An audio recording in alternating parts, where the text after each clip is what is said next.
हेडलाईन्सचे प्रायोजक आहे NBC bearings, लांब पळण्यासाठी। मंत्रिमंडळ बैठकीआधी शिंदे गटाचे 7 मंत्री देवेंद्र फडणवीसांकडे मुख्यमंत्र्यांवरील आरोप बिनबुडाचे, गणपत गायकवाडांवर कारवाई करा, शिंदेंच्या मंत्र्यांची फडणवीसांकडे मागणी।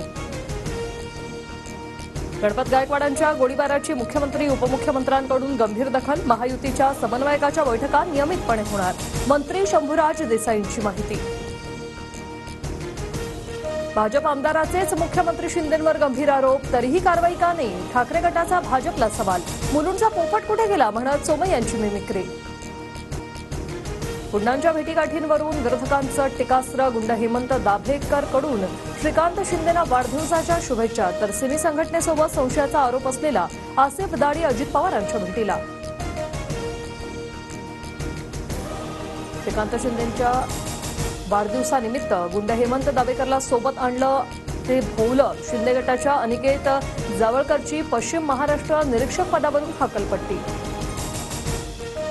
राज्यात सध्या खंडण्या आणि धमक्या हाच एक कलमी कार्यक्रम, सरकारी कंत्राटदाराचं मुख्यमंत्री दोन्ही उपमुख्यमंत्र्यांना पत्र, गावगुंडांना चाप न लावल्यास कंत्राटदाराचा काम बंदचा इशारा। माझ्या विधानाचा चुकीचा अर्थ काढला गेला, ज्येष्ठ नेत्यांनी प्रकृतीची काळजी घ्यावी हेच माझं म्हणणं होतं, अजित पवारांकडून ट्विट करत स्पष्टीकरण, तर नाटकीबाज लोकांना महत्त्व देत नाही।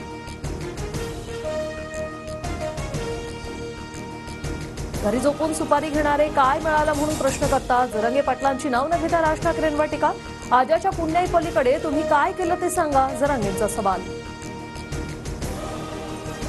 25 दिवसांपासून राज्यातील आशा सेविकांचं आंदोलन सुरू, पगारवाढीचा जीआर काढण्याची मागणी, अमरावतीत आशा सेविकांचं जेल भरो आंदोलन। अब की बार 400 पार, मोदींचा संसदेत नारा, एनडीए 400 तर भाजप 370 पेक्षा जास्त जागांवर विजयी होईल, पंतप्रधान नरेंद्र मोदींकडून स्पष्ट। हेडलाईन्सचे प्रायोजक आहे एनबीसी बेरिंग्स, लांब पळण्यासाठी।